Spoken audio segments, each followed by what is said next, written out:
दोस्तों, क्या आप जानते हैं जमीन में चश्मे कैसे जारी हुई?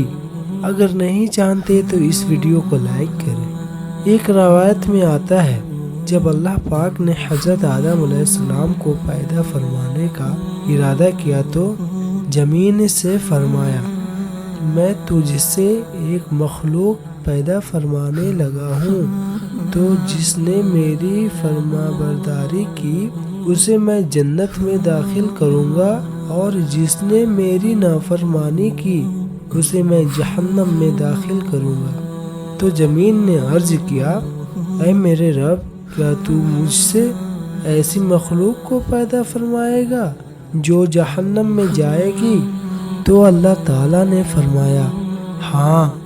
इस पर ज़मीन इस कदर रोई कि चश्मे जारी हो गए और यह क़यामत तक जारी रहेंगे।